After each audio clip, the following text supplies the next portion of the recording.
Ako po, dinodrawing kayo ni Rio.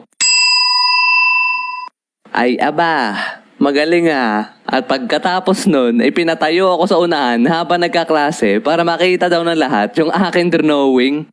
Pero hindi pa doon nagtatapos mga repa. Kasi meron pa akong isa pa nakakatawang experience dati nung nabuboringan ako sa klase. Noong mga panahon kasi na yon, ay nagsusulat yung teacher namin sa blackboard. Tapos imbis na isulat ko sa notebook yung mga sinusulat niya sa blackboard, ay ang inaatupag ko ay ang paggagawa ng eroplanong papel. Tapos nung nagawa ko na, ay papaliparin ko sana papunta doon sa kaklase kong babae. Pero nung pinalipad ko, ay napaganda ata yung hagis ko. Kasi talaga naman lumipad yung eroplano ko, palibot ng room namin. Kaya naman napukaw yung atensyon ng mga klase ko doon sa aking eroplanong papel. Tapos maya-maya ay dumiretso yung eroplano ko papunta doon sa teacher namin. Sabay dumiretso doon sa ulo. Ang nakakatawa kasi dito ay yung teacher namin na yun ay malapad ang noo. Yung tipong kalahati ng bunbunan may anit. Kaya naman talagang ang galit ng teacher namin noon. Habang yung mga klase ko ay nagpipigil tumawa. Buti na nga lang hindi nalaman na ako yung nagpalipad ng eroplanong papel. Nakakatakot pa naman yung teacher namin na yun pag nagagalit. Kaya nung pagkatapos ng klase, ay doon lang kami nakatawa. Kasi naging landingan daw ng eroplano yung noon ni sir.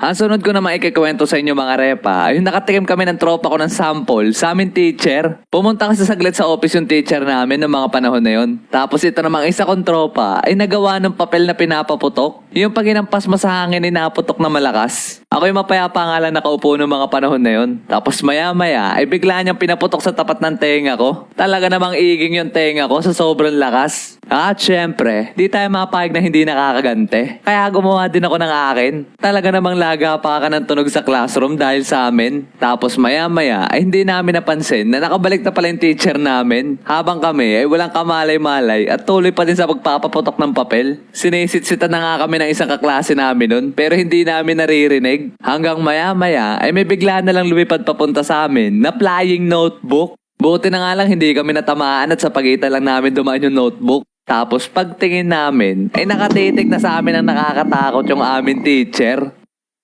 Lapit kayo dito.